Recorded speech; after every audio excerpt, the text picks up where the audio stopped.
Hi, I'm Jean, and you're watching The Jean Scene. Today, I'll be talking about Indiana Jones and the Kingdom of the Crystal Skull.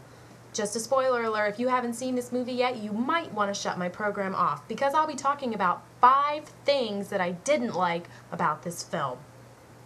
I want to preface this conversation by saying that I am a huge Indiana Jones fan. The movies made me want to kill Nazis, and then go dig up my backyard and look for lost relics, which I would promptly return to a museum. Problem number 1, the title is too long. The first movie, Raiders of the Lost Ark. It was too long, but it was a great movie, so we let it go. But Lucas, Spielberg, I thought you learned your lesson. Indiana Jones and the Temple of Doom, Indiana Jones and the Last Crusade. You got a rhythm going. We understood where you were going in just a few words. Now this last movie, Indiana Jones and the Kingdom of the Crystal Skull. Come on, I had a recent tongue injury, and saying this title over and over again has really caused excruciating pain. You have no idea. Problem number 2.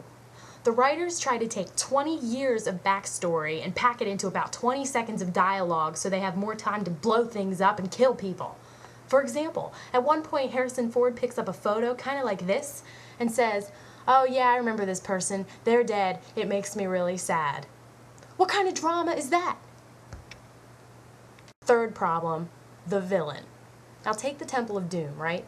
This guy walks over to another guy, reaches in his chest with his bare hands, rips out his heart, and then the heart bursts into flames. Now that is freaky. The Crystal Skull had all the makings of a great villain. A wonderful actress, Cate Blanchett, an awesome haircut for Cate Blanchett, an awesome accent for Cate Blanchett, but they didn't do anything with her. She had a sword fight, and she almost read the mind of Indiana Jones. I don't know what happened to that plot line. But she didn't do anything cool. She didn't torture them. She didn't mess with their heads. She didn't betray them. We didn't like her at all. Just didn't go anywhere. And a movie is no good without a good villain, and when she meets her demise, it's really not that satisfying. Problem number 4. Now, I'm not going to go too much into the plot, but suffice it to say, this movie makes use of the infamous 1947 mysterious Roswell, New Mexico incident. Yeah, you heard me right, Roswell.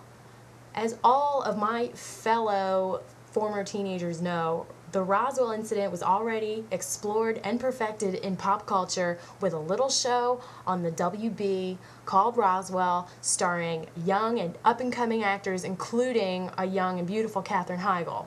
Yeah, it was Dawson's Creek meets Star Trek, and it got me through high school. I don't need to see it again in an Indiana Jones movie. And now my 5th and final problem with Indiana Jones and the Kingdom of the Crystal Skull.